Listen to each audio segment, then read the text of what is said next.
Alright, sup everyone, this is Waifu Wars, episode 3, like I promised. We have quite a bit of a cast today, so we just get this shit started.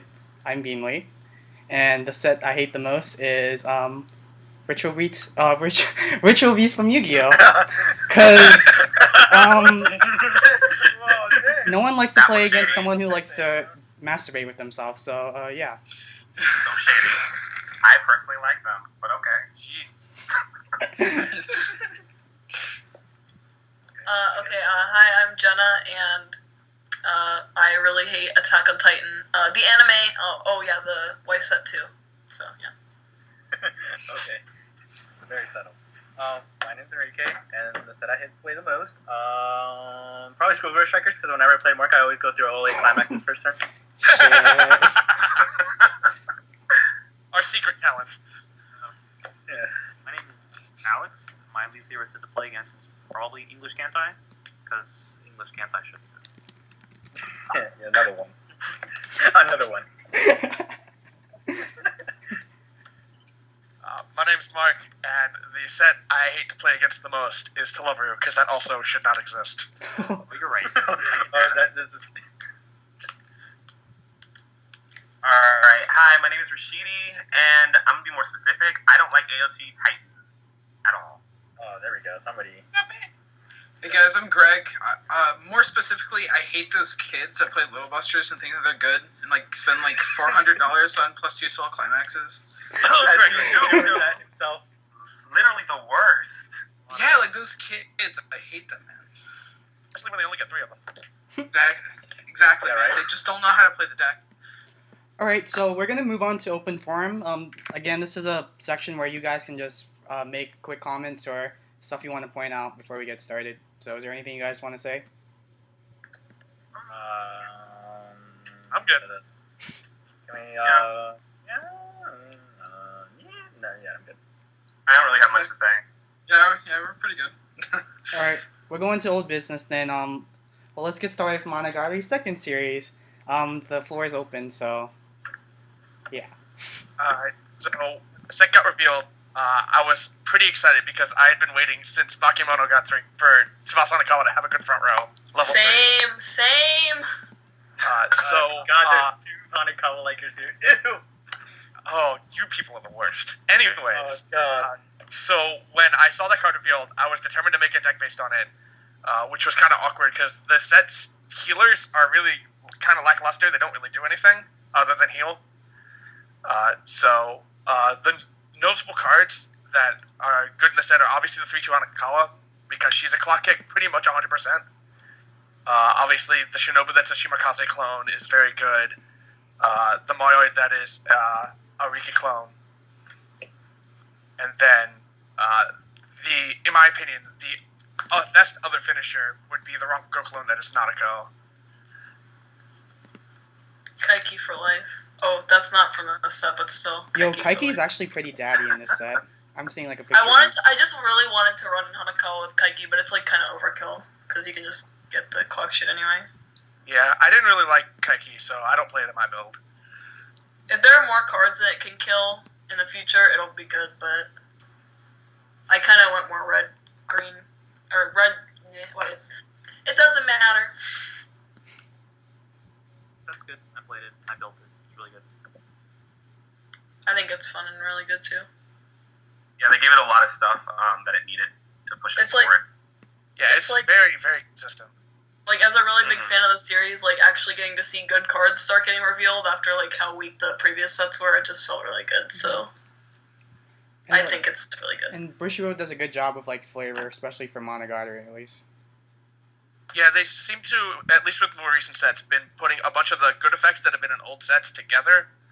So, in Monogatari second season, we have Riki, we have Shimakaze, we have a Fumio clone from GFB, and just a bunch of these good effects that were in separate sets, all in the same thing. Yeah. What That's would really you all I got to say about it. What would you guys say is the strongest color for the set? If you were just gonna play it out of just the set alone. Blue. I mean, I think yellow, just because it has the 2 really core search loop cards, but Yeah, I go with yellow. I was gonna say yellow as well. I like green because of the Hanakawa, but like besides that one card, there's not really that many good green cards. I like the 1/1 backup, but Like, it's hard to say because like if you were going to build a monocolor deck, then yellow would be the choice. However, for which color is the most useful, I still say it's blue. Because blue has the female clone Yotsuki, it has the 2/1 black Hanakawa that bonds for the 3/2 clock kick. It has a 1/0 sort of clock encore. The encore is to place a strange character from your waiting room to the bottom of your clock. So it fixes your color, it fixes your experience, and it's a 6,500 power on attack. And blue obviously has the Ronko clone that is a Nadeko who swings at 15,500 power. that sounds pretty good. I don't know that much about the blue cards because I automatically just get rid of that color because I don't like Nanako. But I mean, Hanakawa's in it too, so Yeah, But, my build is blue, green, yellow. that doesn't sound actually too bad. Like I did notice that there were some pretty good color cards in blue. The big thing about the set is that there's so many good effects, like Mark was saying, spread out among the different colors that I think any build trying to be efficient has to play at least 3. Mhm. Otherwise, you Yeah. just lose too many good cards. I agree with that. Very true. Yeah. Is color fixing still like an issue for Monogatari? Like, or do you guys have like a set color for each level? I don't know. Monogatari's always been kind of like a tricolor deck. Yeah, so at level 1, your very strong cards, obviously the Shimakaze clone. There's a 1/1 Maioi that with experience 2 becomes 7,500 power in character encore. However, there's not really a good third yellow to play, so you always end up slashing a different color. So if you are playing, it's generally if you're playing Senjikahara at level 3, you'll play a level 1 Senjikahara or a level 1 Kambaru, either the Akatsuki clone or the Reverser. And then in my case, since I'm playing blue and not red because I'm playing Nadeko at 3 instead of Senjikahara, I play the 1/0 Hanakawa. I see. What does the 1/0 Hanakawa do?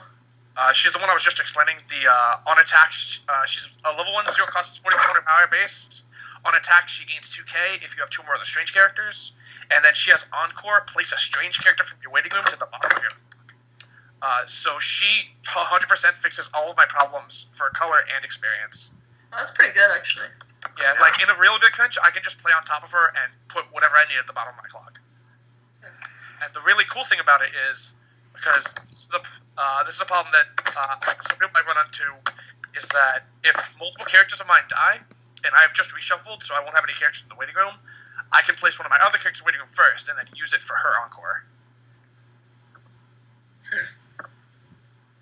So it's like never a dead encore, and I never have to worry about reshuffling myself unnecessarily because it doesn't top the clock. Yeah, it's pretty nice that you get to actually choose what it is.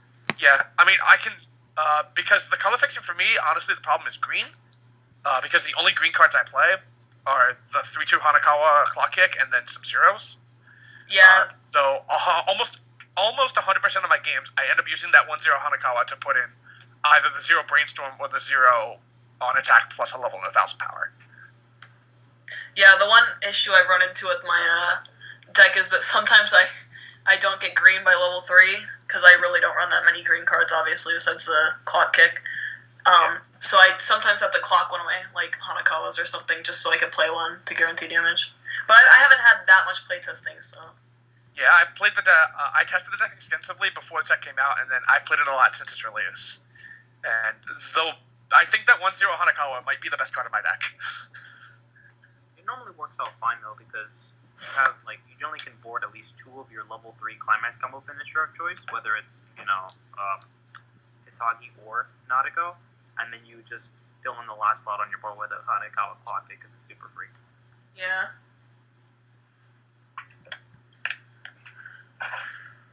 Do you guys think, ever since the release of Monogatari, has it been impacting your locals? Like, do you see it top of line at your locals?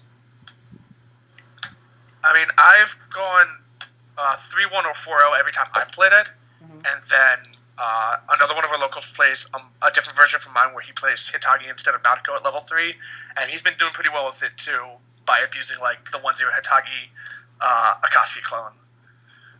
Yeah, I think that card's pretty good. I've lost like twice. It's absurd. So, like I said, it's very, very consistent, and it can Oh. deal with most other sets. I actually did have one question just to kind of help out with my deck or something. But one thing I have noticed is that maybe it's just my specific build, but I find it very hard to get rid of stock at level 1 because there's a lot of one-ohs. I normally have fixed my stock either using the Senjigahara Brainstorm, the Riki Clone Mayoi, or playing the 1/1 Mayoi. I forget I still have to get my 0/0s, but yeah, I do use the 1/1, and I also run a spammable, the Nisei Monogatari Hidegiya Brainstormer, and then 2 of the normal one from the new set. Yeah, normally when I build Brainstorms, I'll play like 2 spammables or 2 of a not spammable and 1 spam, but I didn't have room in this case. Yeah. I mean, I think that besides, like, that's the only real issue I've seen with the deck, that my personal build, but I'm still missing a few things, so I'm sure it'll pan out in the future. Yeah, but one thing to note actually on that is that most of my stock fixing comes at 2, but that's because I play blue. So I get to play the 2/1 Black Hanakawa that bonds for the 3/2 clock kick. Yeah, see, I think I have, like, 1 level 2 in my deck. Yeah, like I play 180 change counter, 3 of that back row, and then like 2 regular 3K counters. Yeah, my deck became really level 3 heavy, and that's the one thing I'm thinking of. I don't know if I should tweak that or not, but I mean, so far it's been okay. I'm thinking of, I'm running the 3/2 yellow healing melee card, but because I wanted at least some heal, but I haven't really played it that often, so I don't know if I'm going to take it out or not, because I'm also running the 3/3 event. Yeah, the blue build's really unique in Monogatari in the fact that I actually only require 4 experience, and that's for level 0. Yeah, that is pretty low. And whereas the red build has to have 6 for Hitagi.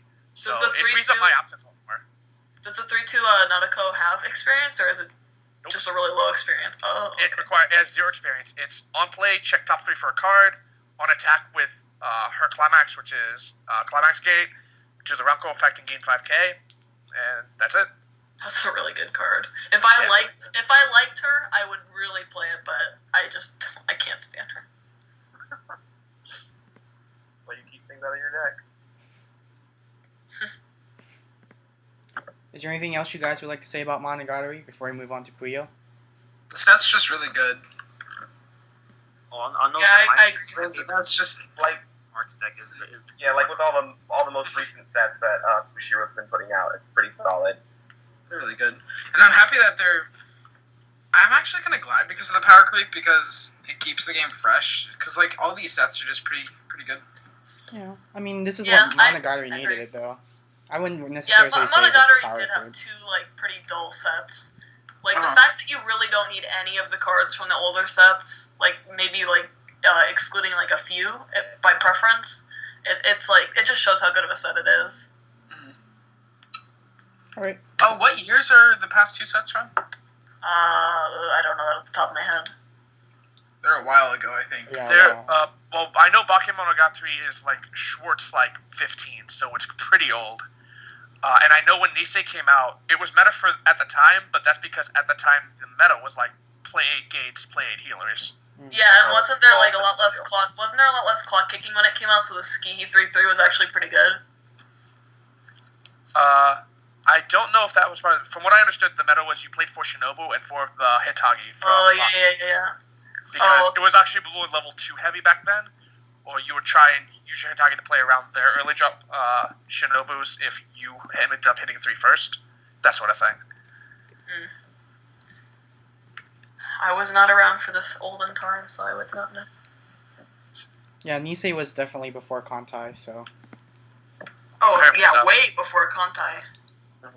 At least by maybe like 10 or 12 sets, I think. It's when Love Life was, like, first introduced, and, like... I can check. But I mean, I don't think it's... That's all the relevant info on Monogatari. Mm-hmm. Yeah. Okay. With that being said, we'll move on to Puyo then. So, Yes! the floor is open to discussion. Okay. Another really great set. I can. Puyo actually managed to set a standard, which is kind of hard in Weiss these days. As Arla topped Yami's damage capability from Televeru, while also having hexproof. I mean, yeah, it just has everything you want in it. There's a hexproof support. There's, an Arle. Riki's. It's Riki's. Riki's, It's got a yeah. brainstormer. It's got a busing brainstormer. It's got an anti-chain. It's got a lot of stuff. Mm. And even more than that, it also has a lot of fun stuff like the 3-2 Ringo. Yeah, a lot of fun. Or Spooky Ghost, which is what everybody likes to talk about. Spooky ghost. I think what Puyo does really well is it brings about a different style of play because it doesn't focus on power, like whatever, like at all. At level, like especially in like yellow red builds, it's both of the combos that they'll go with. The witch can get pretty big if you use witch. You just kind of play your level ones a little bit earlier. You want to get to one before the opponent. Climax combo, set up a field of bombs, so they have to then run into bombs.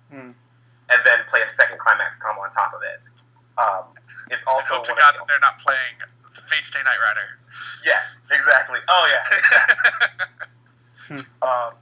It's also another deck that also can comfortably play 2 level 1 climax combos because the level 3 climax combos with one of the level 1's climaxes. Mm-hmm. That's so something good. I haven't seen since Fate Call That's that. I'm sorry, what did you say? You said that's not something you've seen since when? Fate Called Liner Prisma Ilia Zwei, the second set that introduced Kuro. They have a level 1 combo that combines with the Climax Gate, and the same card also combos with the level 3 Ilia. Wait, doesn't TLR Seems really run like that though? No, only level 1. The TLR has a green gold bar. Oh, then that's a level 1 and a stock level soul. 1. Yeah, Yeah, 2 level 1. they combo with the level 1 and the what is it? The Yami support. Yeah, the 1-1 Yeah. and the 1-0. Oh I knew yeah, what I was thinking about, but for some reason I thought of Yami and then I automatically thought level 3. Let's start with this discussion. If you compare Arle to Yami, like at their max capability, which one do you say would be better? Yami, hands down. Yami hands down. Nami. Yeah. There's no question. Busted. Should be banned. Yeah. Yeah, because to get hexproof on the Puyo one, you need the Yeah, you need carbuncle the card. background. You need the carbuncle. The thing with Puyo after playing it so extensively is it's not difficult to set up the field at all because it has so many salvaging options. The trial deck gave you a salvaging option that's literally just salvage a card, mill 3. If you hit a climax, salvage another card. What? I didn't know Yeah. you found that card Yeah. like that. Yeah, There's a trial deck card. It's ridiculous. Pretty good. Rashidi, has the extra 1 stock for the support ever been an issue with your finishing game? No, not at all. Because because Puyo builds a lot of stock really easily. Yeah. I usually go into my level 3 game with usually 8+ stock. It builds because you don't really pay for anything until level 2, and the only thing you play for at level 2 is your Armidi. Mm-hmm. And the early drop Armidi grabs you your climax combo really easily. The climax for your end combo, very easy. They also have a very funny refresher. That's just pitch a card. Both players refresh their deck. Mm-hmm. So then you play the Armidi after that, and then grab the climax. So it's a very interesting deck. It's quirky in its play style, and if an opponent's not fully ready for it, it can throw them off. Mm-hmm. If I feel like Yeah, looking. Oh, sorry. Sorry. I say looking from a perspective, it looks like this set is like kind of like Tularu and Charlotte combined, like in terms of like Charlotte's quirkiness. Yeah. I think it also deals with, because it has a lot of compression options too. There's a lot of people are like, there's 2 level 1 climax combos other than the salvaging one that people like to play. It's either the witch one, which I own, I played it, and I ended up switching to the blue climax combo. Oh, the which is Maguro. Magubro, Yeah. Magubro or whatever. Yeah. It's a very good climax combo. Its requirement is 4 cards in hand, which the Riki is practically super simple. And you just play it on climax with a blue stock soul. When it attacks, look up to the top 4 cards of your deck. Grab a Puyo, add it to hand. So yeah, it's a free Akatsuki. Yeah. Isn't there also like a really like weird Akatsuki type card in Puyo where you have to like waiting room it to use that ability? I don't know if that one's played, but I think it's like the bear. Yes, there's 2. There's the bear, which you have to waiting room it by paying 1, and then there's the 1/1 level assist. That also does it. Okay. Which On one is play. played more? It depends on your color. I see the red one more than I see the blue one. The blue one is only played in the blue deck, usually. The blue-yellow variant, which isn't as played much. I just like the way the bear looks. He's good. He actually has a searching climax combo as well, and he drops out early. Yeah, Yeah, he's a the 2/1 that level can 3, come out. I saw the level 3 as well. Yeah, Yeah, you can possibly get a double heal. yeah. There's just a lot to talk about in that set. That just things I look consistently and find something else I could put in my deck. Like, that set looks like it literally has everything. Like, I've looked Yeah. through it, and it's like, I really want to play it, but it's up there price-wise. For Yeah, no reason, obviously. Extremely pricey. Yeah, isn't isn't she, like, almost... like 30 she's like, again or something like that. yeah, something Yeah, hard she's like pretty that. I I think know. she's Card Academy yeah. was selling her for $30 a pop, or like $25 a pop, or something. I Or she think- started at 25. I think she's still more than Yami, right? Oh, I believe so. Why is it that she costs more than Yami? Is it just because of, like, because the set is what really dictates it, not, like, the whole entire card pool? I think a big part of it is that Televu is exceedingly popular, and Puyo is not. So a lot more people want Yami, so Card Shop can keep a bunch of Yamis in stock, and they'll sell because people want to play Televu and they want to be good. But Yeah, they can't like, keep a lot of... They can't... Well, I mean, it's really easy to be good with the Televu deck. It's fairly easy to play in comparison to... Yeah, I get what you're saying. I just the way they worded it was funny. Yeah. For them to try and keep the Arlas in stock, they're gonna have to sure if it's gonna sell, so they have to charge more for it. I understand That's that. interesting. I also think that it also comes to a couple things.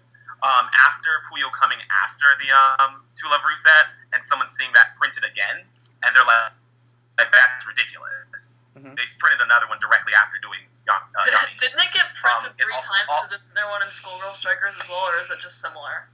It's similar. I guess it's closer to Arla's effect because Arla doesn't have hexproof and Schoolgirl Strikers doesn't have a way to give hexproof. But theoretically, Schoolgirl Strikers has the highest cancel burn output possible. Oh, okay.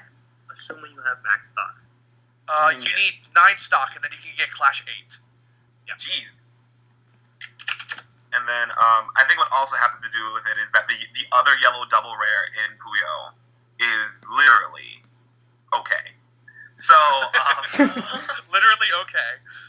literally okay. So at that point, the Arl is your money card. Everything else in this set, if you actually think about it, look at the double rares, they're just all right. You've got the Armidi, you've got the Bomb, and you've got the Witch combo. Witch is its other double rare. And they're not that great. Arl is the standalone card practically in that set. That makes it good. Yeah, that makes sense. It is, on average, the only card people have heard of from Puyo. Yes. Yeah. Yeah, unless they played it, I guess. I didn't know the Witch was a double R.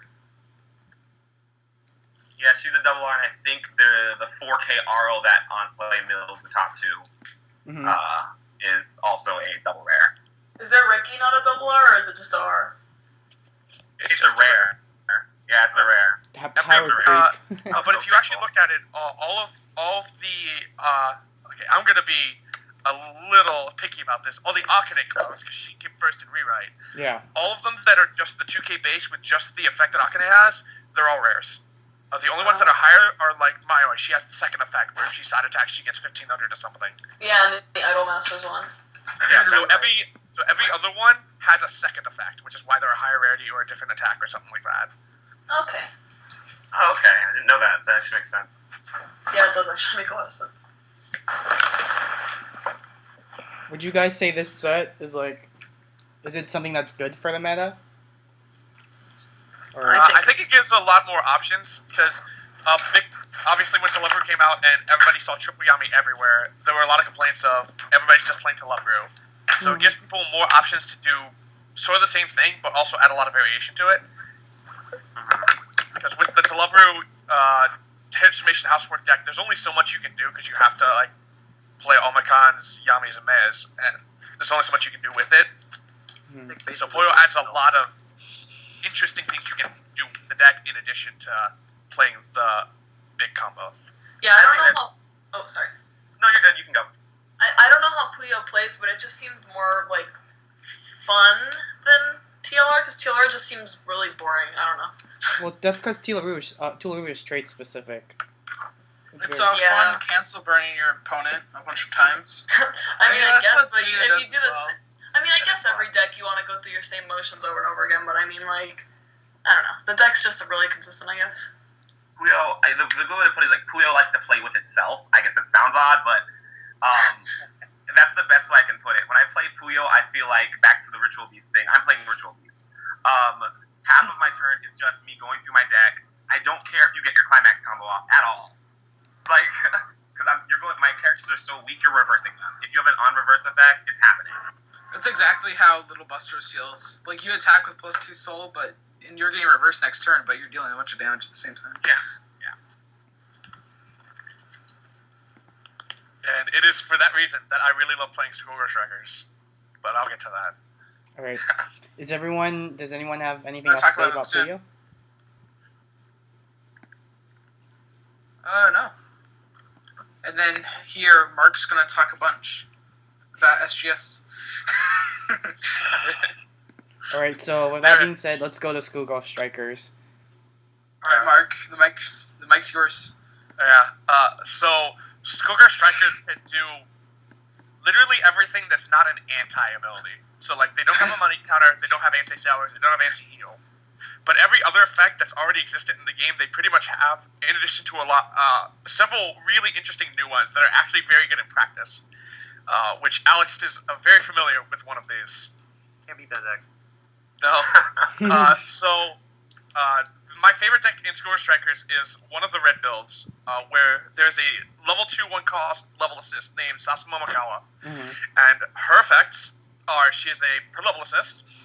She combines with a stock soul. On play of the stock soul, you can pay 1 to salvage 2 characters and discard a card. And her third effect is, when your opponent plays an event card, you can rest her, discard a striker character, and you deal 1 damage to your opponent. So one of the big obvious ramifications of this is if your opponent's playing Madoka Magica or Love Live and they play Sayaka's Wish of Lovely Bell. Another one of my locals absolutely hates this deck because every time I play it in the tournament, he ends up playing Contact Collection, and I end up forcing him to not be able to compass me because I have this card. Am I thinking about the person that you're thinking of, Mark? It is Thomas. Oh, boy. Like, yep, that's him. That poor bastard. I've hit so many times just because my effects force interaction, and that's my favorite thing about Schoolgirl Strikers, is that for a lot of the sets, Weiss kind of like shuns interaction between the players.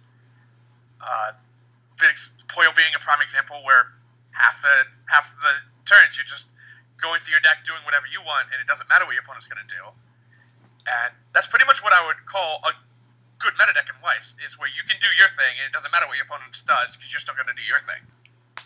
And Schoolgirl Striker kind of messes with it, both with cards like Sasa, and also there's a 2500 red counter that says I can pay 2 to deal 1 damage when I counter with it. Oh yeah, I've seen that. It seems like a running theme with the sets as of late, where you just do all of your stuff and don't really care what your opponent does. Like, TLR, Puyo does it, and Schoolgirl Strikers. Like, all of the sets all do a common thing. It's just do Schoolgirl their Strikers stuff. does that in their yellow build. The yellow build's like the most standard looking, and I'm still not sure whether I think it's the best on its own or not. But yellow has the Shibakaze. It has a 3/2 that combines with a stock soul that says on attack pay 2, all your front row gains clash 1, which is how you can get 8, theoretically, if you have 9 stock and 3 of her. But she's on play checked up X for every character you control. So getting the 3 of her is not the problem, it's just getting a bunch of stock, because in the yellow build, you also have an early drop 10k hexproof healer, whose early drop requirement is you control 4 yellow characters. And then, interesting thing about the set, and the thing I think is the most interesting, so when it came out, everybody saw, color and experience in it. So they're like, it's GFB with experience. But a lot of the absolute best effects in the set are not colors restricted. The Shimakaze clone, she's a yellow 1/0/4500. She gains 1,000 if all your characters have the striker trait, so that works for any color. And she combines with the Wind Trigger on reverse search any striker, so she's not color restricted at all. The honestly most expensive card in the set is a level 0. She's blue, 1,000 power. She has the top check ability, so when she comes to play, you reveal top. If it's a striker, add the hand discard a card. But her second effect is also on play. Look at the top 2 cards of your deck and rearrange them in any order. So probably half of the time, maybe a little bit more than half the time I do it, I check the top 2. One of them's a climax and one of them's a character. So I put the climax to the second card, check the character, and then I brainstorm. And the brainstorm is also search any striker. So it's got a lot of playing around with when you build the decks, because it's kind of deceiving at first glance. Have you played against the anti Charlotte deck or whatever? Like, because I assume that it would shut down Schoolgirl Strikers. So I played against Charlotte anti-damage with the red deck that burns. Mm-hmm. And the red deck has like everything. At level 0, it has the brainstorm that you play in every deck.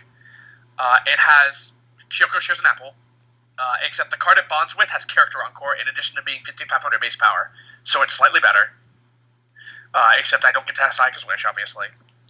It's got a level 0 4K whose requirement is no other characters in front row. It has a level 0 reverser that lets me modify the top card of my deck when she reverses something on my turn. Then once I hit level 1, I get the improved Kyoko shares an apple combo. I get a level 1 2,500 counter to any red character. I get a clock encore that on stage is level 2 and 7k base as long as all my characters are red. So it's just like, it's got the basic consistency that can get over anything Charlotte plays. Because the main thing about Charlotte is it shuts down the damage abilities, so they can't damage me either. So at that point, it's just a matter of who can stay bigger on the field. And I get to play around like all of his cards because I have a lot of power on defense because of all my counters. And once I hit level 3, I also have a healer who lets me modify the top 2 cards of my deck on attack. So swinging for exact damage is really easy with this deck. So even without the burn, I still have a lot of options. And then again, it's like anti-salvage is the same old thing. You just play around Hatsukaze or whatever they're playing. Mm-hmm. Unless it's Kyosuke, there's no playing around that.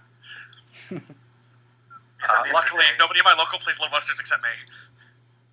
And this one scrub who likes +2 soul climaxes. Yeah, what the heck, dude? Yeah, who does that? I mean, I might actually switch out Kyosuke's for the 1/1 Rin that stock churches, because like no one ever really salvages during the battle phase. Yeah, our local's pretty scared of Kantai. They're not infinite players. Yeah. But at the same time, the 1/1 Rin is blind stock. Yeah, so that's why I don't like it. Plus, Kyosuke's already up 500 per every assist you have. And yeah. Since you're already playing 1,000 assists, that's an anti-heal. And the 500 assists, that's either the Yuiko or the Rin and Kamari. Yeah. But I think Schoolgirl Strikers, obviously depending on which deck you're using, which there's a lot of different decks you can play, it's got pretty favorable matchups for the better decks, which I think are the red and the yellow ones. And then everyone's favorite deck, and by that I mean the deck nobody ever wants me to play, is the blue one that has level 1 cost that can't be reversed by 0 cost characters. Oh. So Schoolgirl Strikers, in addition to having all this, with their unique effects, we have the literally anti-Shimakaze card. And with everybody currently playing New English sets, everybody playing Cinderella Girls doesn't want to play me. And if that wasn't bad enough, there's a level 0 that hand bonds sword and gives her 1,000, and the card's a 5,500 base. So the deck gets to play level 1 cost 7,500 powers that can't be reversed by Shimakaze clones. Or bombs. And then at level 2, they have an early drop whose requirement is you control 4 blue characters. Oh, this early drop is so good. She's on play heal, 8,500 base. But if you have experience 5, she gains 1,500, and the effect that during her battle, if the damage dealt to you does not cancel, you can pay 3 to deal the same amount of damage back to your opponent. You can literally end the game at 2 if your opponent is at 3. Seriously? I did. And So good. Such a good card. Yeah. I almost again, built the deck because of that card. that's I'll be honest. The 2-1 level assist that burns when your opponent plays an event is why I picked up is why I started playing the game. Because I play the actual. That's why I play the set. I got a play set of the set because I love the mobile game and I love a lot of the effects and like it's just so much fun. And there's so much thing. Mark has a thing for playsets. He just buys a bunch of them. I really don't. I've never done that before. It took me a while to get. I got my rewrite playset together. That took me a long time. Oh, really? It must have been really hard to find, because rewrites basically, like, really hard to find. Yeah, rewrite's my favorite thing in the world, which is why I needed a playset for it, and I'm waiting for that anime set we're totally going to get. I mean, yeah, we were going to get it, because Charlotte got a set just in September, October it was. Yeah. So yeah, we're going to get an anime set for that. Pretty hype. Do you think the anime set will make the old rewrite cards irrelevant? No, I don't foreseeably see a way to make the Tutu Chihaya outdated. And the card's still really good in There's meta. no way. It's still going to be... Tushu Shihaya is still pretty good to this day. Yeah, like the Zero Akane that started the clones. The Tutu Chihaya, the level 0 Sakia, they're all always going to be good. Now, Why do they call it a Riki clone if Akane came first? Because everybody knows what Little Busters is. As once Kantai came out, Rewrite was never played again. Because Rewrite, it's like 8 Gates, Rewrite, Angel Beats, Index. Those are like the meta decks. And then Kantai came out and they're like, well, this whole 8 Gates, 8 Healers thing isn't going to work anymore. And then Rewrite got hit by the restriction. It took them forever to unban it, too. Yeah, so it's like people forgot about it. So Little Busters was always played ever since the anime set came out. It's been a tier 1 deck ever since the 1-0 win with the 2K1 and the +2 soul came out. So everybody knows what it is. So essentially, it's just Little Busters is more popular. Yeah, I got you. Would you guys okay, so to end Schoolgirl Strikers, Mark, do you think for your locals at least, like, do you think Schoolgirl Strikers is gonna be like a really big impact? Like, people are gonna be like afraid to play against it like once you start maining it? I'd say. I started maining it as soon as I got the cards, and 100% people don't want to play me. Especially if they play Kantai or Monica Magica. Or Guilty Crown and they draw 8 climaxes when you first turn. Or Talupru, and they want to money counter me and they can. Really happy to play against Meta Talupru in the finals of the last tournament instead of playing against Mark. It's true. That was his one goal, was please don't let me get matched against Mark. And it worked. All right. I beat Meta Talupru. I can't beat Mark's deck. Speaking of Tularu, let's get on to Tularu's second set. So the floor is open. I'll be honest, I really don't know much about this set, except that it got a few support cards, like, I believe, an oversized Runner Yami, and, some new 3-2s. I know about the animal cards, because that's the set I play. So, I know they got the new 3-2 Yui Clock Kick, they got the Akasi Clone Haruna, the Brainstorm Yui that spams is from the new set. Yeah. But as for what it gave to the meta deck with Yami and Makan, I can't tell you. The meta deck got almost no new cards. The most notable ones are probably the Runner, because it's pretty much just a better version of the TD May. The Stock Bomb, in case your locals really requires you to play a Stock Bomb. Like, I could see people playing the Stock Bomb if they play against a lot of, Kantai, or since that's specifically on reverse. I guess, if you want to beat up Terra from Mars or something, and want the memory search, you could do that. It's specifically because the Stock Bomb has 1,000 power, which still makes it worse than the Schoolgirl Strikers Stock Bomb, but it's pretty good. And the early play Mikan is okay. I tried playing it though, but Clover wants as much stock as it can get so badly by level 3 that it really just doesn't want to spend it on just about anything that isn't playing a level 3 or playing the 1 for back row. And also the meta deck got a cheap the China dress Maya, right? Oh yeah, it's got the budget version of the Pucci Yeah. Mikan, thank you. Yeah. It's still not as good because, like I've said a lot, having a lot of green zeros is very, very important. Which is why I think the clock bomb is still really, really good, even though you have a stock bomb now.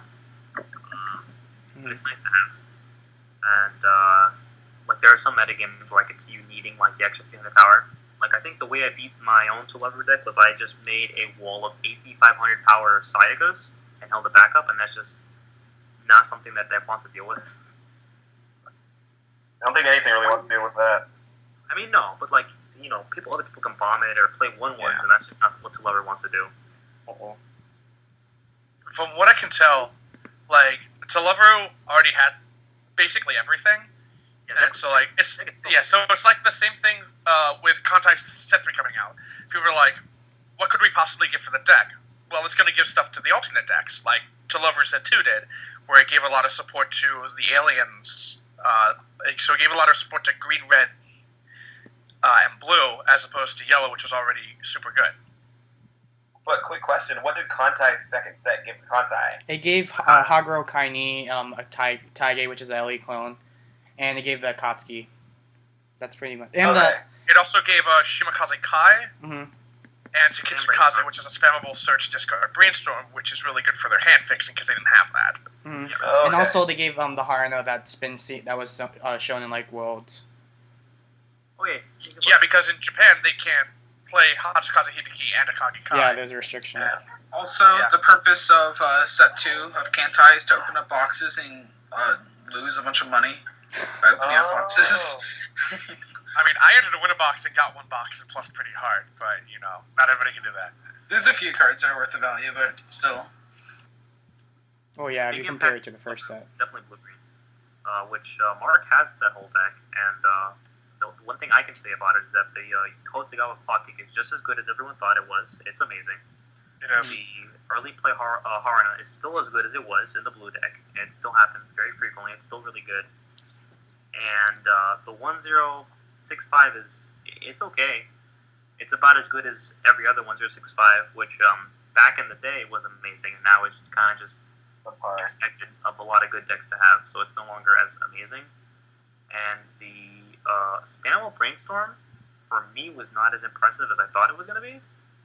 Mainly because I think the 1-0 is just, the one game in general in the blue-green deck isn't as good at flipping things as I probably wanted it to be. But that's just with my testing, which I think Mark has done more than I have for that deck. Yeah, you generally aren't flipping things until you early drop Haruna, which is why I feel it's important to play at least one of the 1-0 Nana that refreshes you by clocking.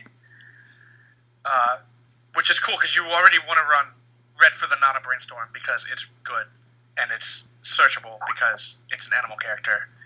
And you can just play other, like, other sort of rare, random level 0 red stuff if you want, like, there's a 500 global Nana to animals. But, like, at level 1, Wedding Dress Haruna is, like, the plussing combo, and it's just on attack, you reveal top if it's animal at the hand.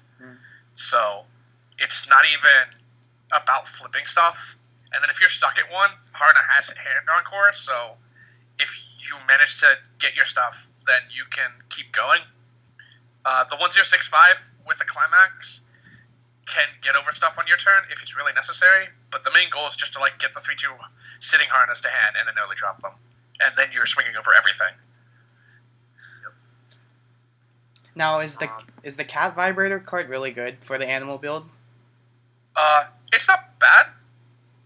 The main problem is you play 4 Akatsuki, so it's like it can sort of make you whiff if you're unlucky with it.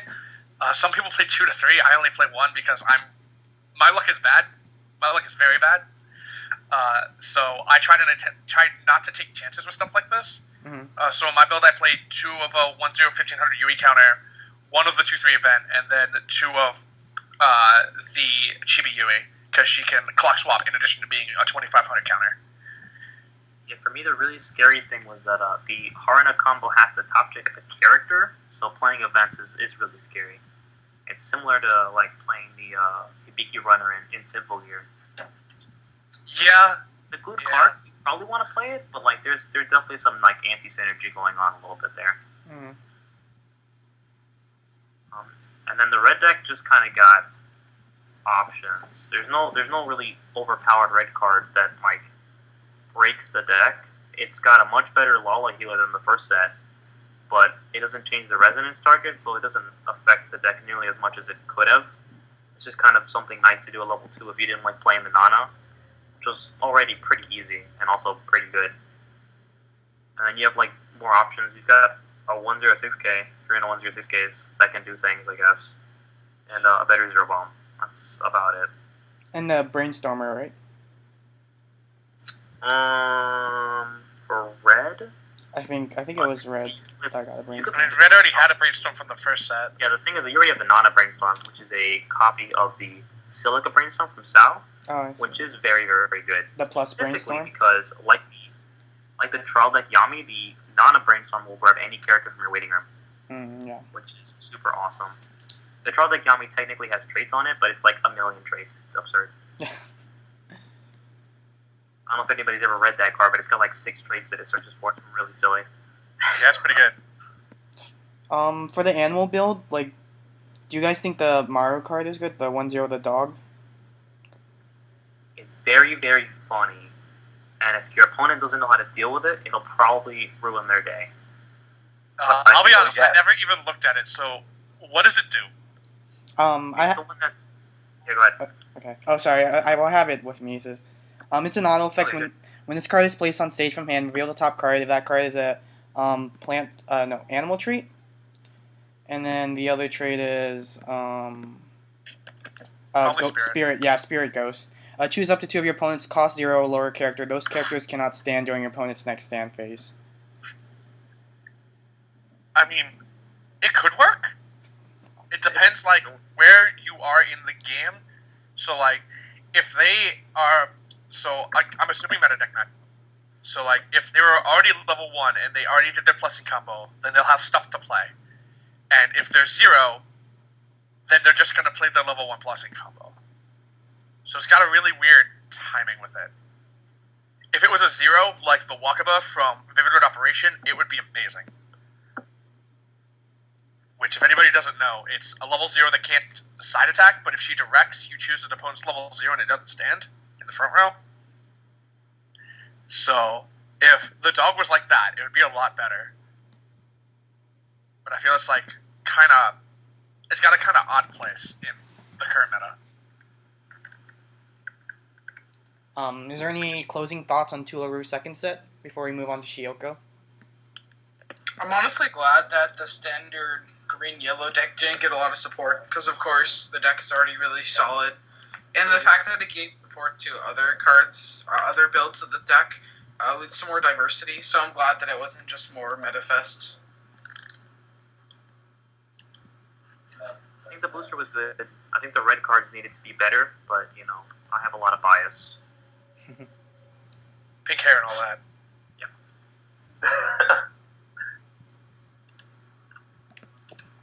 Alright, so with that, we're going to the last thing on Old Business with Shiyoko.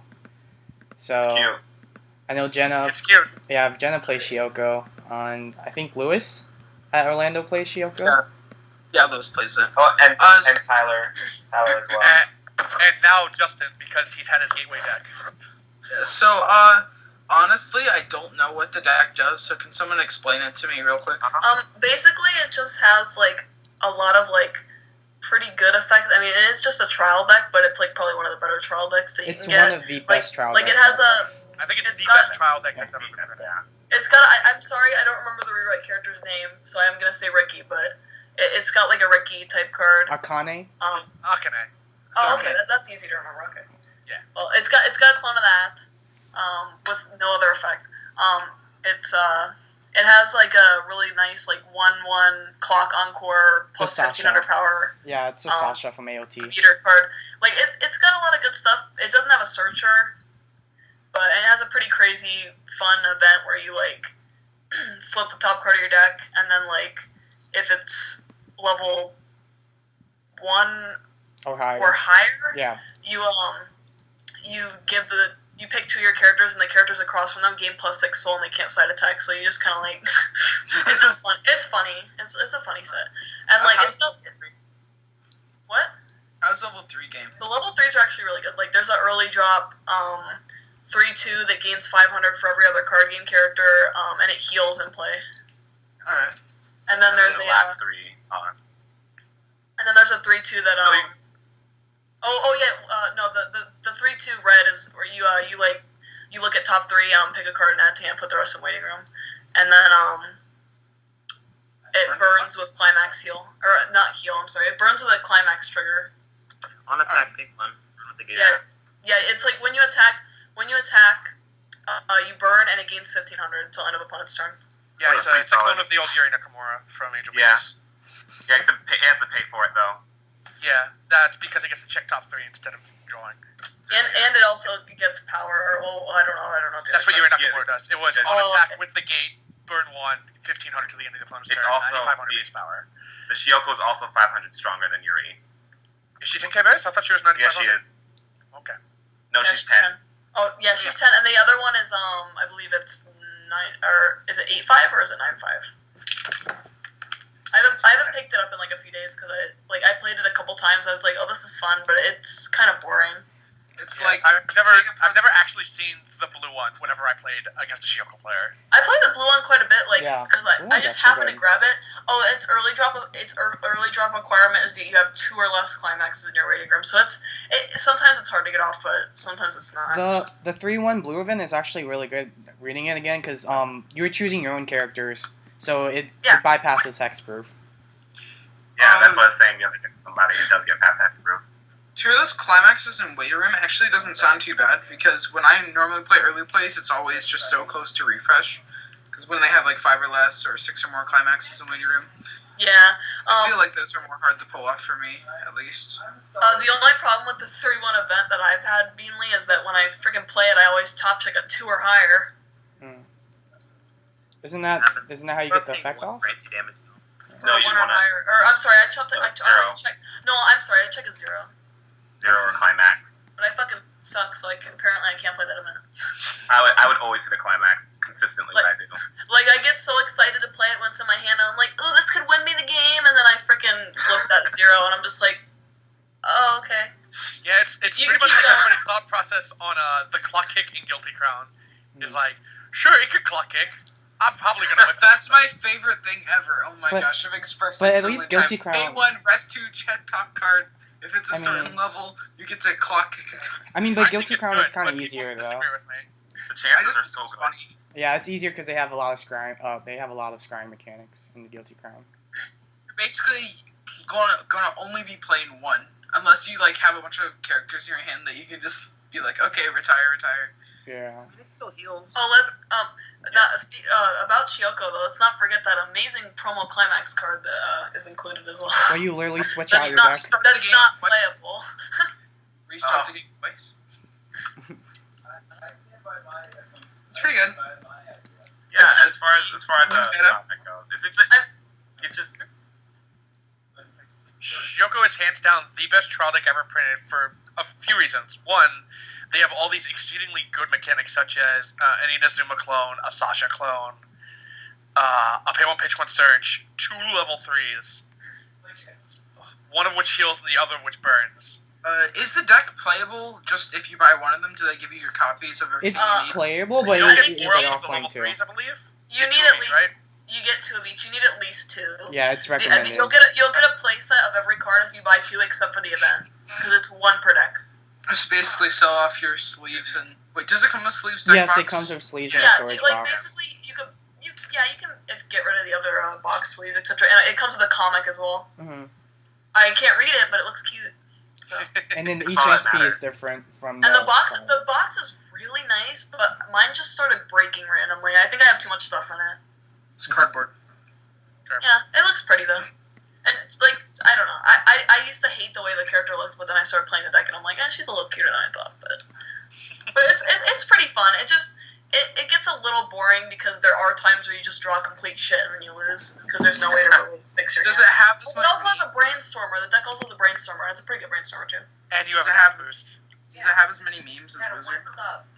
No, I wish that does. It just has the one meme, which I forgot to mention of the Schoolgirl Strikers about the card game traits and the event that only works for card game characters.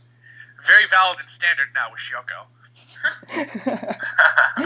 As it's a 1/3 yellow event that lets you play a card game character from your hand if its level is no more than one higher than your current level. So you could theoretically early drop the red Shiyoko at level 2 in standard with this. Oh my god. Like card game deck coming up. Because there's 2 characters with card game trades in Schoolgirl Strikers, but only one of them has a 3.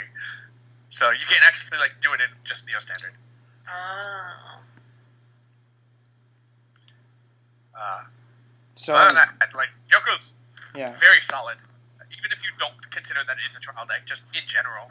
Yeah, I agree. Like I've played it against a few decks and it holds its own pretty well. Like I think I went 3-1 with it in a tournament. So And some people can't handle those big characters and those backups. So Yeah, some people can't deal with 7,500 clock on cores with an act boost in the back row and sometimes even bigger than that. Yeah. yeah, they can get. Oh, it also has a Silica clone, that deck, the Yeah. Suicider or Reverser. Gathering materia, so the call. Yeah, the hand fixer, suicider. It just basically has like a big handful of like really good playable cards. I think it's a really good trial deck to hand like a newer Weiss player. Yeah. To get them I mean, like all like- the good artifacts. For pretty, like, the fact that it comes in a supply set makes it a little more expensive to get a hold of, but you do get sleeves in a deck box and stuff, so, I mean, I think for what I paid for it, it's good fun for what it is, and it's playable enough for the price. I think if it had like a level 1 search combo, it'd be a really good like trial deck. To, like, I mean, who knows? I mean, Shiyoko does get cards. I don't know if you can legally put the Shiyoko promos into the deck, but maybe one day there'll be like some new cards released. I'm sure you could. But with that being said, let's go into new business. So we're gonna go to the power up campaign. So Clannad. Anyone has anything about Clannad? So first of all, it got better. go ahead. It got a lot better. I had the opportunity to play against it for the first time, and I was looking at the cards that came out because I'm big on playing key Cs. As I play Charlotte, Little Busters, Rewrite, Angel Beats. Same here. I like So, Keith. well, that's the only one I didn't play because I personally don't like Nagisa and Ushio, and those were the only playable decks. Boo. So I was looking at the cards that came out. I knew how the old deck worked, and then the support cards they got out. They got a 107K. They got a Shimakaze clone. They got an early drop 3/2. So like they have a lot of really really playable cards. That's So good. It's just like its game ending is based on giving all of your stuff Yeah. much more than you need and trying to restand with a 19 Yeah. character. it's basically just trying to hope that they don't climax cancel because you don't have Musashi in the deck. In the deck is mono yellow. Like, come on, guys. I mean, we The can't deck make them that good as Clannad after all. But it's mono yellow, and they didn't think of giving you Musashi in the Well, power. I'm sure they thought about it, but then they were like, we could give you a bad restander instead, so here you go. That's what went out. I mean, yeah, technically it's bad because your opponent, like, there's nothing getting in the way of canceling. It's just, okay. Just like attack for 4? Okay. On the upside, the restander is on reverse to pay for the cost. So it's not like old GFB where if you were like me and you paid the cost at the start of the climax phase when you played the climax, and they had a huge, gigantic backup that you couldn't possibly play around, then I guess you just wasted some stuff. Wait, You the got restander is... Wait, the restander is climax combo with the wind trigger, right? Yeah. So basically you're going to be hitting for 3 every single time. That's not the most ideal number finishing. Well, you can adjust the soul because of the other yellow 3/2. Yeah, is kind of which I was explaining this to my friend who I was playing. So he had the field of the 3 different level 3s, which they have 2 healers, one of which gives 1,500 a soul to everything else on attack, and one of which is the restander. So I told him what you want to do is you want to hit with the restander first, because she's only going to have 3 soul. Then you can restand, give it a soul, and then you can side attack around based on how my damage cancels a bit.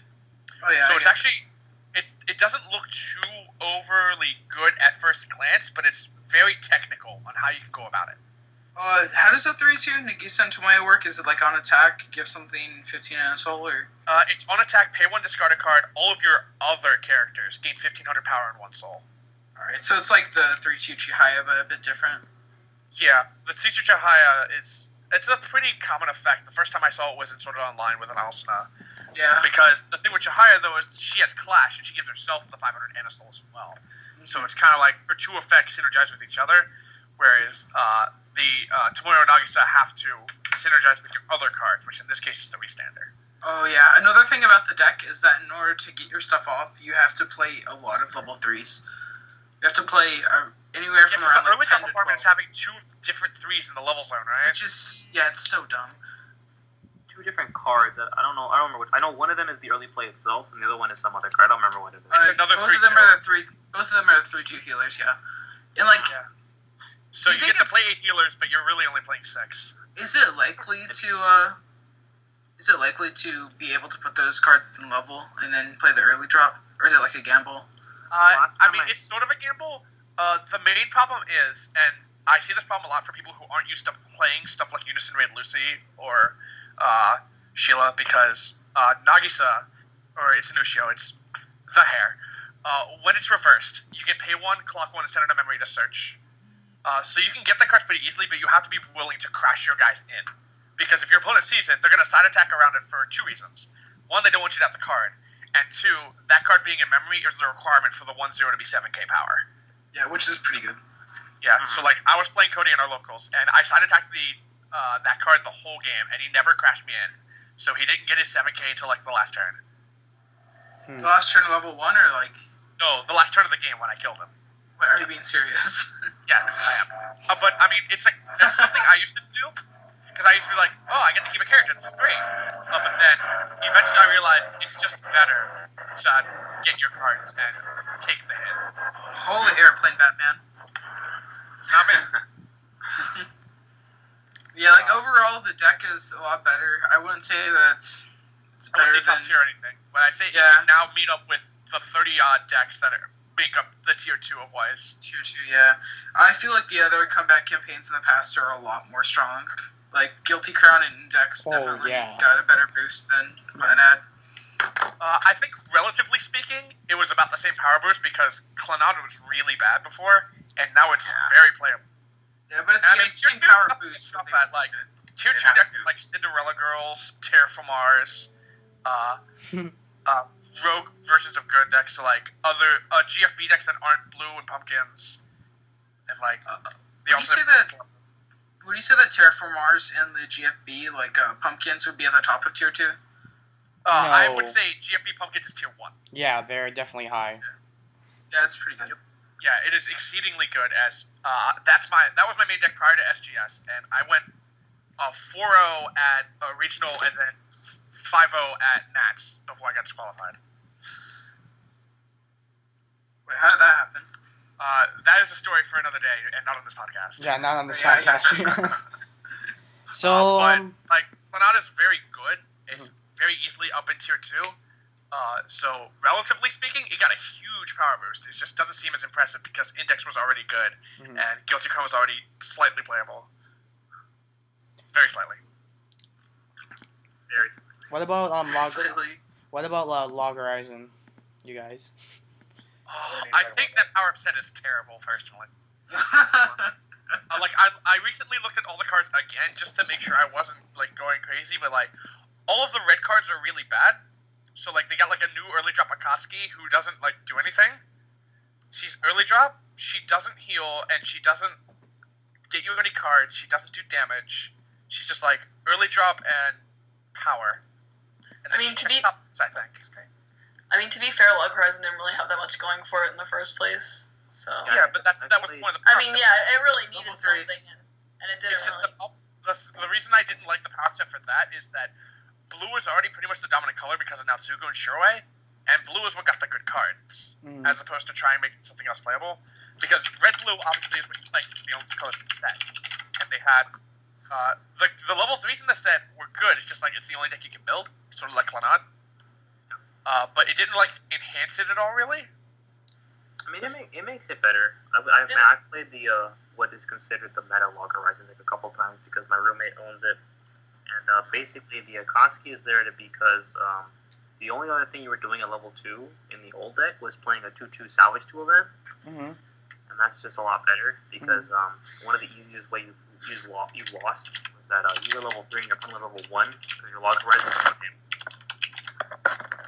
Well, that was the purpose of getting the new 1-0, which Clannad combo to get you cards. I was gonna say, is that card playable? Yeah, I think it is. Because you have that, you have better, like I said, all the good support cards I feel came from blue, where they got a better brainstorm because Shirei lets you draw, but this new one lets you search. Yeah, that's way better. They got a 1-0 plus in Climax combo.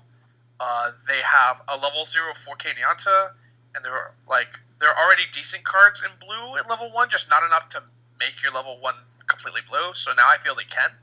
Wasn't the only one of their only options for level 1 in the old deck that weird 4/5 Shiro 1/0 card that had Clock Encore? It was so weak. Or the 1/1 Akatsuki Clock Encore. They play the 1/1 Akatsuki that has Clock Encore and then gains 1,000 for having characters. Yeah, but you can't play 4 copies of that card. You have to play 4 copies of the Shiroi, and you have to get away with boarding 1 Akatsuki a game if you wanted to flip stuff. Or you could try and be a cool guy and use the other combo with I don't know their names, but it's a deer and a chicken. If they're both on the board, he gets really big. Minori and her brother or whatever. Yeah, and they get to you and her brother that nobody cares about. Yeah, well, he's a soda. He's a delicious soda, but whatever. I heard delicious soda. Beanley said it, so don't worry about it. Yeah, it's Beanley stuff. Don't worry about it. You lose to one bombs instantly. Don't worry about it. No, it's the saddest. Yeah. Log Horizon level 2 game is pretty much non-existent because they had to use the Clock Encores. And they ran the Nyanta too, the one that switches back rows. Nobody played that card. That card is so I was gonna play that, but then I don't like Log Horizon, so I didn't play that. Nobody can afford nor wants to play that card because I want to play that card because it's the only character I like. Yeah, the set was just going to be way too limited anyway because it's just an extra booster, so... Yeah, I saw the deck in Japan. It's literally the only thing you could do was play Natsugu, play 2 Shiroes, and maybe the 2 Akatsuki 3/2s. And then try and burn them and try and hope your bodyguard saved you by you canceling somehow with your non-existent compression. I really don't like Natsugu in the deck, but that's a whole different matter. Mm-hmm. Yeah. The real question is... you needed to build up to 8 stock in that deck. Unlike other decks where you could maybe get away with having 6 stock, you need 8 stock. You're fading out, Alex. Oh, you need 8 stock. Close to 6 stock.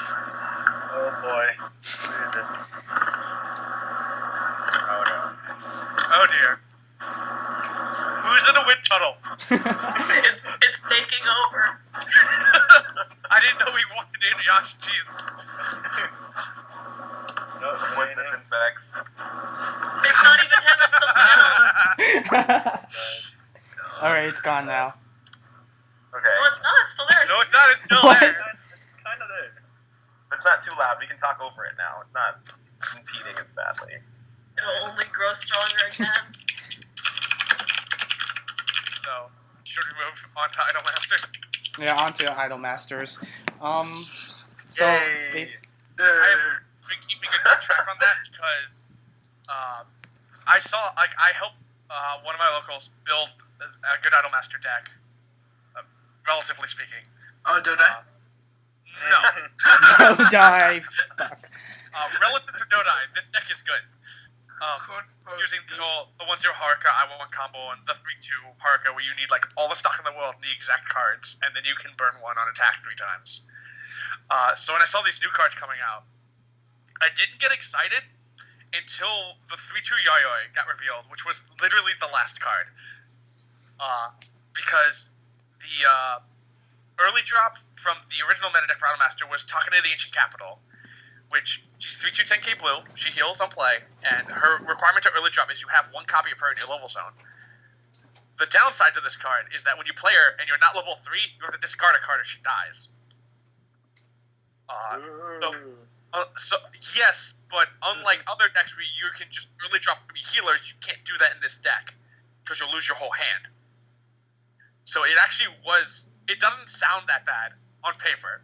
And then you play it and you're like, crap, this really sucks.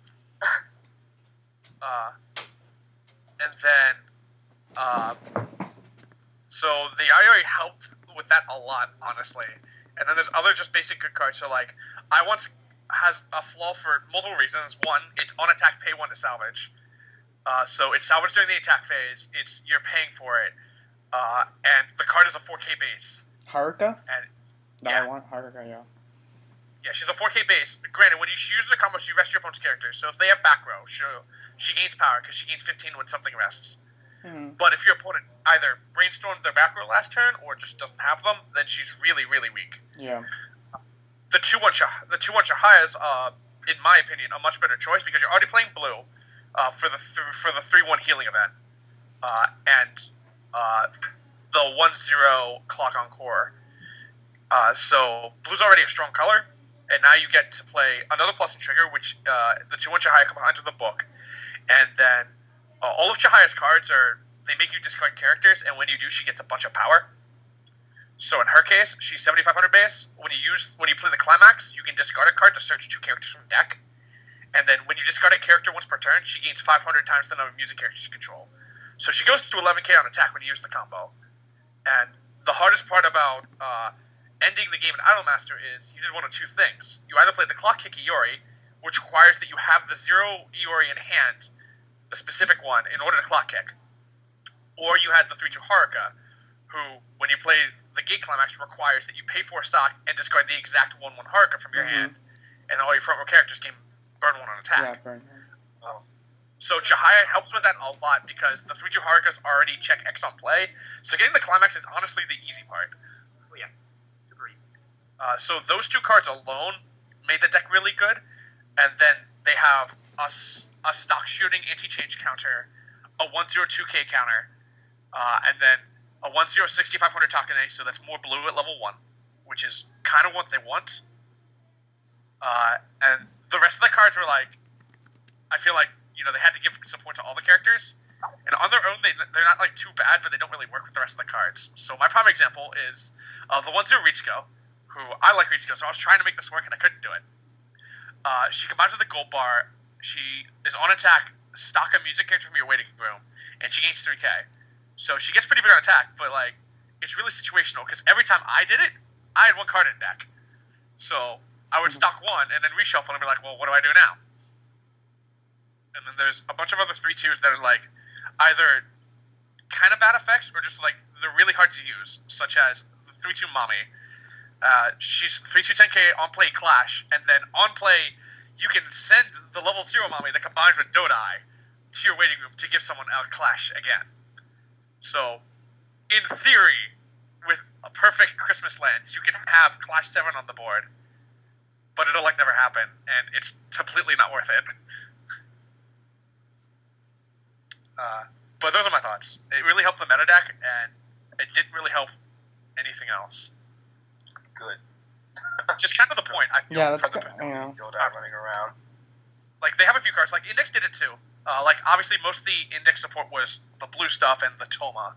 But they also had, there was a 2/1 Accelerator that was pretty good. There was the 1/1 Makoto that was yellow that was really good, but only if you were playing yellow. So I feel like this is what the power up sets are going for when Bushiroad releases them, is they want to enhance the deck that's already good and also make a few of the other things playable.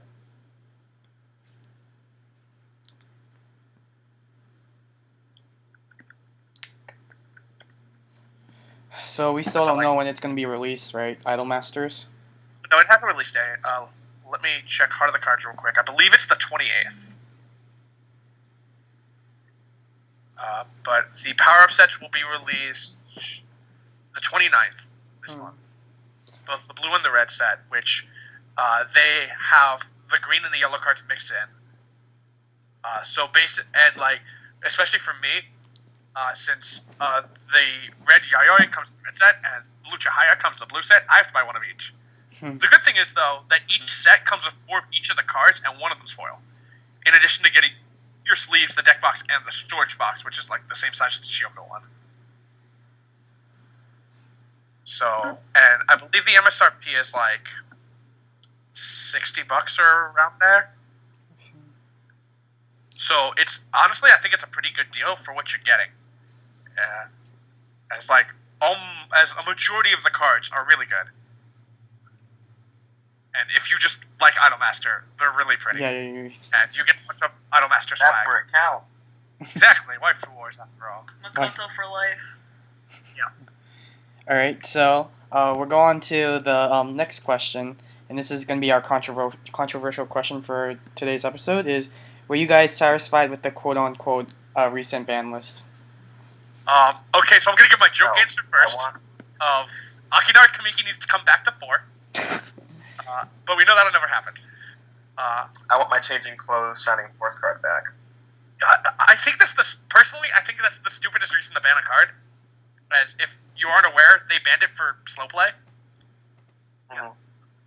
Because the card forces it's an on cancel or not cancel. I forget which. It's on cancel. It's on cancel. Pay. Pay. I think 2 and then heal. Yeah, and they banned it for slow play because people cancel and they'd sit there thinking forever. And that was the whole reason it got banned. It's not because it's overpowered or anything. It's not like it's rest or it's not Akinari Kamiki and it's not like Laharl or anything like that. It's nothing's Junyo. But the main complaint I had about this ban list is that Makoto and Kuroko under one roof from Railgun is still set to 2, and I don't think it deserves to be. Oh, Misakuro? Yeah. Like, obviously the meta deck plays the indexes, and then you either choose to play red so you can play 2 Misakuro, or you play yellow so you can play Toma. But, like, I don't feel like Relics isn't good enough that 8 at 4 is, like, a hazard to the game. It's not like whenever they try to bring back Laharl, and this guy just proves that Laharl's too busted. And it's not Marika. Yeah. I feel like it can easily be at 4 and not be, like, completely ridiculous. It's going to be at 4 in English, so. I mean, that's if we ever get Index and Railgun. Yeah. Or I mean, like, Lahar. I mean, for Lahar. Laharl, yeah. Yeah. That's going to be really awkward. I feel like Bushiroad's got to be very, very careful about which of the cards from the disguise sets they bring over to make sure Laharl doesn't become broken. I think I saw a recent, like, Reddit post, and then, like, there's going to be, the sets are going to be unchanged, so we're just pretty much going to get everything. Well, they can't give everything because they're only getting 165 cards from 4 sets. Aren't some of the sets, like, only extra boosters, though, or whatever? Yeah, but extra boosters are 50 apiece, and regular sets are 100 apiece. Yeah, that would be like 200 something cards. So Yeah, Right. so If they're they're bringing cutting over approximately half of the cards from the sets. And So some it's of the still cards that are original. being brought over are reprints from the trial deck, so we're really not even getting that many. True. Probably mess it up like Angel Beats or something. Yeah, and then Bushiroad has this thing ever since, like, Angel Beats, where they do an exclusive trial deck. So in this case, of the 20-card trial deck of Disgaea that they're doing for the new release, 18 cards are English exclusives. Mm-hmm. So we have no way to anticipate what they're going to do and how big of an effect it's going to have. oh, like that super hella jank ass Nisei Monogatari trial deck. Yeah, The English. like because English really wanted the toothbrush scene apparently, so they It's had like- to make it. No, that was in the normal booster. Was it? Yeah. Yeah. What I think is weird is they basically like nuked the amount of promos in the box down to 2. At least I've only gotten 2 out of like I've seen like 5 boxes get open. I've only seen 2 promos. So they took a lot of the PR cards. There was like 5 or 6 in the Japanese boosters, and they just put them in the deck. So like they made the promo amounts you get in boxes really low. And one of them's a vanilla. Yeah. A few of them were vanillas though. So. In our previous podcast recording this, we were talking about how Bushiroad's decision to not make changes to the Neo Standard ban list was because of they did like the recent polls and stuff, and like a lot of people disagreed with like how the way they based off the that reasoning of how the ban list was left unchanged because of like how like the stats between like Tularu and Girlfriend Beta. Like, so what do you guys think about that? Do you agree? Of the not restricting in English? No, I mean like how it's left unchanged. The ban list, like they because and they because gave it was their based statement. on the participation of the Yeah. decks. Yeah.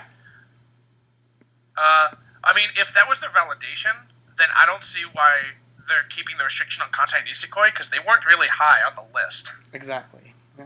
So I understand that they didn't do anything like. Personally, I think Televeru and Girlfriend Beta are perfectly balanced, and I play with and against both of them quite often. But I feel like the decks that are less played now don't need to have the restriction. Mm. But, like, some of them are really dangerous to do. So, like, Nisekoi is a prime example. If they took away the 3 restriction, I think the deck would be dumb. like super broken again. So Because I played English Nisekoi before I switched over to Japanese, and like my god, if I could play one copy of Maiden's Heart Marika, I would have completely just wrecked everybody because Raku Pendant and Kosaki Refresh together is way too strong. Well, the Marika is different though in English compared to I know, that's why I Japan. said Maiden's Heart, not the one. Oh, I see. As Maiden's Heart's the Japanese version. So like if I had Maiden's Heart Marika and Kosaki with no restriction in English, the set would be completely broken. So I completely understand that. Yeah. Some people say that the Raku doesn't necessarily have to be on the list though. Like it can be removed. After playing, I played English Nisekoi, I've played Sweets, and I've played Meta Japanese Nisekoi, and I completely agree that Raku should stay restricted. As the ability to discard a card is not only hand fixing, but it also gets you dependent without the need for stock. So if and stock is the hardest part about Nisekoi, honestly, is because like a lot of times you'll need the extra stock for the chibi, so you can grab Pendant, and you might be like one stock short of dropping that second or third Kosaki at level 2. So it's for that reason that I think Raku deserves to stay restricted. If any of the three I think could come off, it would be the free fresh, as it's just a free fresh that draws you a card. But you can abuse that with the Maiden's Heart Kosaki. A little bit. It all depends on how much stock you have. Which, honestly, unless you're playing a really good game, which you're going to win anyways because you're ahead and you're playing Nisekoi, then it won't really matter. And then if you're just like, say you have 6 cards left in deck, and then you have Kosaki, Maiden's Heart, and you use the search, and then you free fresh. Well, you could have done that with a bunch of different cards. And being that your deck was 6 cards left, your options for searching aren't very good. So if you're just like in that perfect spot where you could refresh, you could have probably just brainstormed it out and then played Kosaki to search. So it's just like there are other cards that sort of do it. I don't think it's a huge hamper to the gameplay, such as like obviously Rewrite is my example. The 3 cards that were restricted on that were all really really good, but they don't let you abuse the deck against other people that make them not be able to do anything about it. They worked in well in combo with each other. Yeah, like they took away the 3 cards that went in cage with each other, and with Rewrite, it was pretty much you had to play the Chihaya over the Sakuya and Nakane because it was integral to the deck. That's the game plan. Yeah, it's like in Kantai, the majority of people take a Kagikai because that's like your game plan other than Musashi. Or they take Hibiki. Some people vary it. Yeah, it's either Hibiki. Some people vary to get Hibiki so you can get the early drop variety in addition to the anti-heal because you're just going to Musashi and like Haruna or Kongo or something. Yeah. A big part of that is the beat just automatically win against Index, but that's a meta thing. Yeah, that is also that. It's just like, obviously I'm used to playing against stuff like Monica Magica, so Hibiki isn't as impressive to me as a Kagikai. Like, a Kagikai, granted, is just a clock shooter, just a 10-5 base clock shooter. But it's a very unfair clock shooter. The fact that she draws and discards without the need to tapping a character like Homura makes dropping triple a Kagikai really easy. Yeah. And that's what's really good. And her climax is a gold bar. Yeah. It's just like, clock shooters are best played in 3s, and the Kagikai is one of the easiest clock shooters to get 3 of. What are you talking about? A Kagikai is really, really bad because you have to pay out all your stock when you don't have any left anyway. Yeah, tell that to the people when they're staring down my 13k Chihaya. A lot. It's like, I had to pay out all my stock. Oh well. I'll just clash you next turn. I saw an interesting discussion where some Kantai players were saying like Akagi can be taken out of the ban list, and then other people were justifying that Compass should actually be on the pick 1 of 3. Ugh. But then they're just doing. I feel if they do that, they're just doing like what Rie did, where it's like you're obviously gonna pick Compass. Because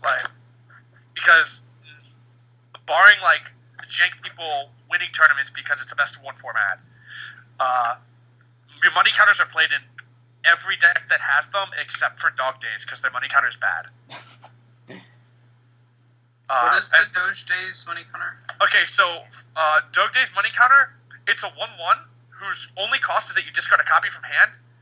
The main problem is it's blue, which is the worst color in Dog Days, as blue is only in the newest extra booster, and the meta is yellow-green. At level 1. At level 1, you play green, and then at level 2, you early drop Rebecca, and you time machine them with a burn. That's pretty bad. And It's then like at level awkward 3, timing, I guess. it's really, really strong. As she has to reverse anything.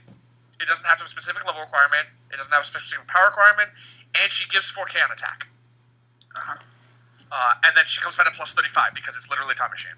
So you early drop a bunch of Rebecca's whose requirement is that you have the shift couvert in your clock, which Dog Days can get stuff from the clock better than any other set, as it's their mechanic. They have a 1-0 yellow event that searches an animal, searches a hero, and then you put the event into your clock. And then you play whatever you search to switch out cards from your hand to your clock so you can just do it again. Mm-hmm. So you just drop 3 Rebeccas, they're 10k. You play the climax, which is a win trigger. You attack, give herself 4k, she reverses whatever, you burn for 1, and then she goes to memory. And then if you're still at 2, you get a bunch of Rebeccas back on your draw phase. And if you're level 3, you play the level 3 Leo Clock Kick and give her a bunch of power with your Rebeccas that are attacking. Like, the deck is 100% really good. Like, tier 2, like 1.5, like, it's very good. My friend James plays it. And he constantly goes 4-0 every time he plays it. Or 3-1. Like, it's really good and pretty hard to sack because their Shimakaze clone grabs from clock and then top the clocks, but, like, getting clock in Dark Days is so much easier than other sets that it's probably the best clock grabber. It's also ridiculously huge and combined with a gold bar. Yeah. Which any lower player can tell you how good a level 1 combo combining with a gold bar is. Those gold bars are pretty good.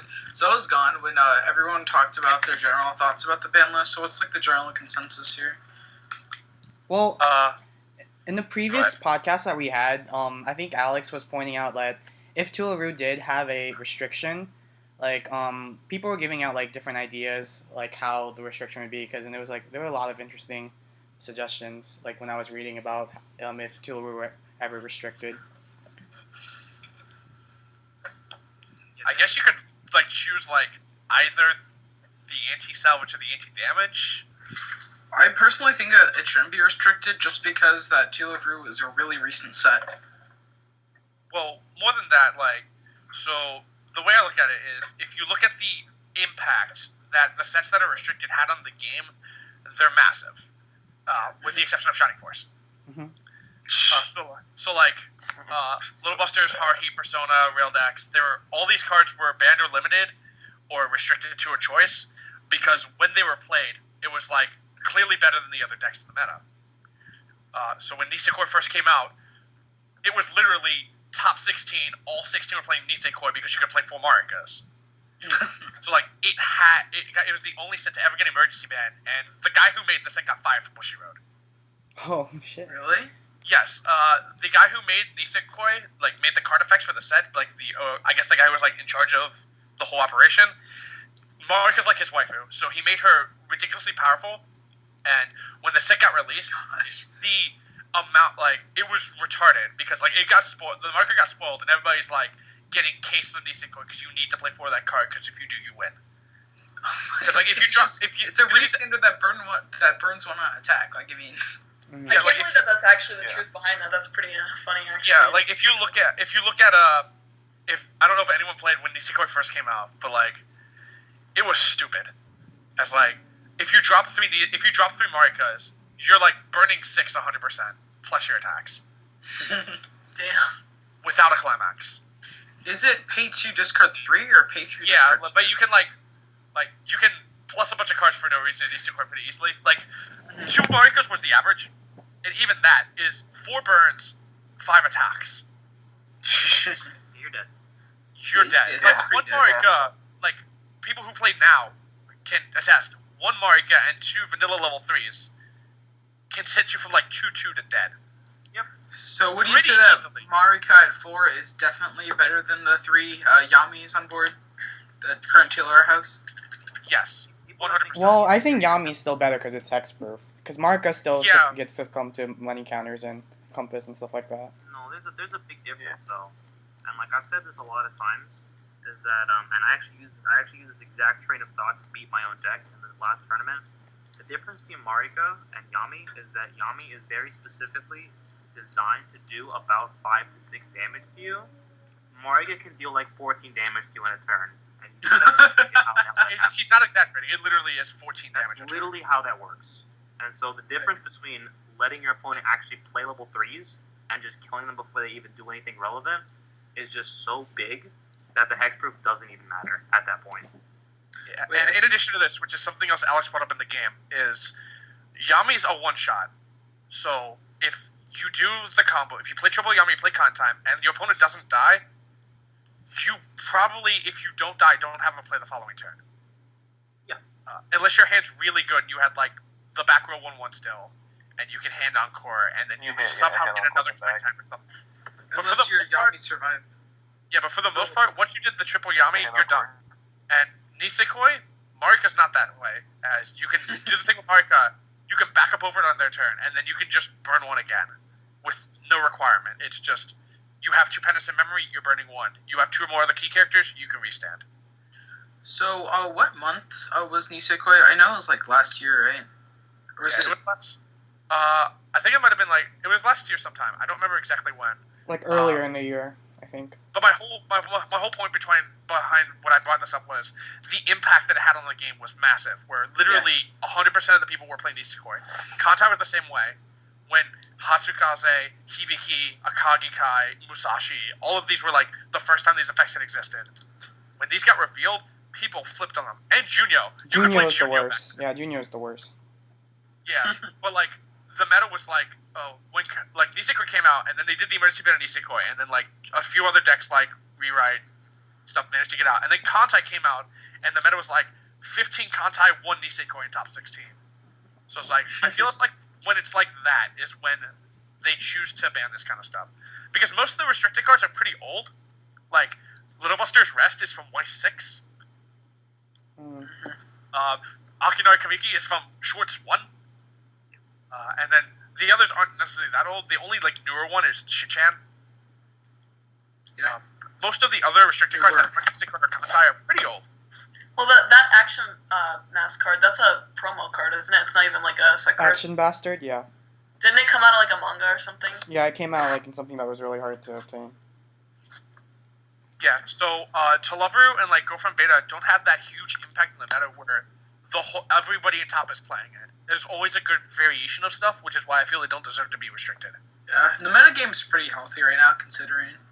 Yeah, like there's a really good a variation of stuff. Right. Granted, I have a huge problem with the tournament format of being best of 1, but regardless of that, doesn't everyone? Mm-hmm. Yeah, but regardless of that, there's a lot of variations. Like when I played at Nat, I never played the same deck twice, and I only played a mirror match once in 6 games. I guess once in 10 games if you count my regional as well, where one round I played against GFB because I was playing blue GFB kids, and then everything else was a completely different deck. There was so many variations, stuff I had never seen before, and I know quite a good amount of Weiss cards, and it's really healthy meta, I think is the best way to describe it, just like you said. Yeah. My final verdict is that you can't really, if you ban any of the Televeru cards, the deck just becomes really, really bad because there's just not a lot of options. Pretty much, yeah. And just limit the climax to 1. Yeah, my main issue with the ban list is that they didn't unban more things. That's about it. Wait, did you say limit the climax to 1? Yeah. Then you can just play the stock soul. It does almost nothing. It's fine. It'll be a restriction. Choose 2. You either pick Kind Time or Teriyaki Shape Keyholder. So you either get Makan or you get Yami. Take your pick. Yamis, yeah. Both are really, really good. I don't know. The guy that took first in Nats in America clearly would have picked the Makan and played more pink hair at level 3. I really don't want to talk about that deck. Anybody else want to talk about the ban list and if they think it's good or not? If I think it's good or not, well, I feel like the ban list is fine. Like, I wouldn't have changed anything, honestly. Yep, with that being said, we'll move on to the next question. Licensing issue. My favorite question. Yeah. So, obviously, I play Girlfriend Beta and Schoolgirl Strikers both. First of all, can someone explain the licensing issue? Because I'm unaware. Okay, so the companies that make Girlfriend Beta and Schoolgirl Strikers, which I don't remember the name of the company for GFB, but Square Enix makes Schoolgirl Strikers. In countries where it's not licensed, the company, they are not allowing the use of the sets in WGP, which is also stopping Macross, but nobody plays that. So in certain countries in the WGP, you are not allowed to compete with Go for Mid or Schoolgirl Strikers because they're not licensed. Really? I think personally, I think it's really dumb to put it really bluntly, because it is up to the companies to they obviously have the right to do this, but it's kind of like the same thing with how certain ships aren't in Kantai because the artist didn't want to release the works. Mm-hmm.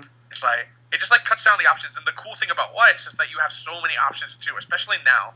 It's why I switched to Japanese from English, is because in Japanese I have so many options that I don't have in English. Even if you don't talk about the changing of the level 3s from Nisekoi or stuff like that, there's just so many more different ways I can go about. For example, Fate Stay Night. I cannot play a good Green Rider deck in English because we don't have access to the Fate Zero Extra Booster. We don't have access to Fate Hollow Araxia, so I don't have access to the twins for the Rider deck. Which is you need that card. Which is the key card for that deck to make it work. Mm-hmm. Can't side attack. Can't side attack. Can't be bombed. Big power, and that's how the Rider deck functions. The 106K that has can't side attack twice. Well, she'd be 8K at that point, but she would have can't side attack three times. Oh, really? Yeah. The twins are, they give all your riders the effect that they can't be bombed, but they can't side attack, and then if you have another copy of the twins out, they both give 1,000. Oh, can't side attack. Can't side attack. Can't side attack. Yep. So when you side attack with that card. Two indications of can't side attack, it still couldn't side attack. But it's just Weiss is... I constantly call it the game of yes you can, because there's so many different things you can do, and when you're in a game, there's always an option to do stuff.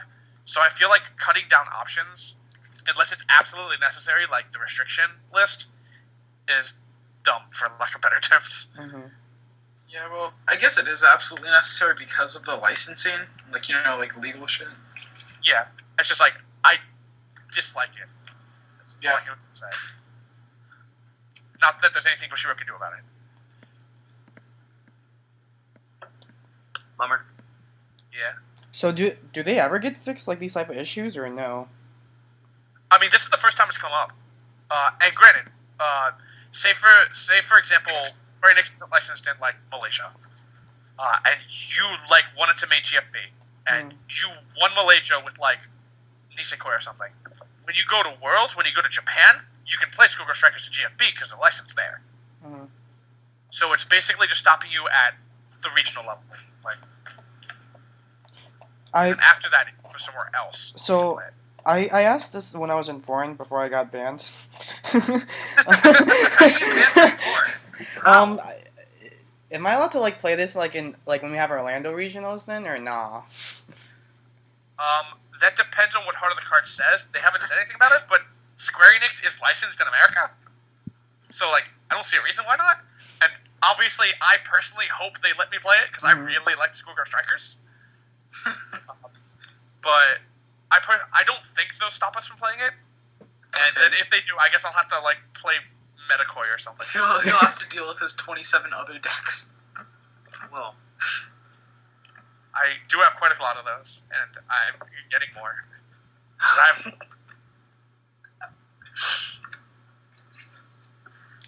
Right. I like this next question though. So everyone's good on the licensing issue stuff, or I feel like it only affect me and Mark. The last question for today is it good to play conservatively for the most part? I feel 100% yes. Can you define conservatively? You're not playing 3 cards at turn 1. Or you're not playing 3 cards. For those of us from the Orlando local, you don't play like Joe. Okay, I got you. Almost 100% of his games, he plays 3 zeros and a 1K1 Clannad. And it's literally. And so one of the reasons I say conservatively is playing conservatively is good it is for this reason that I was able to completely wreck Cinderella Girls without playing my stupid you can't reverse me card. So I was playing red. So obviously I just get to play 1075 100 Apple stuff, which Minami can get over with like one back row, and then you can give power to the other cards and keep getting over me. But since he played like all of his cards at 0, he had like 2 to 3 cards in hand with the mini climax combo, and then I backed up over him, and he was literally out of options because he had expended all of his cards at level 0. Hand is really important for Weiss. Yeah. And of course, hand isn't a limited resource because, of course, you can just clock to draw 2 or get some other ways to fix your hand. But I think what's more important with hand, especially in Weiss, is the fact that the clocking to draw 2 is important, and by playing conservatively, it gives you cards to clock.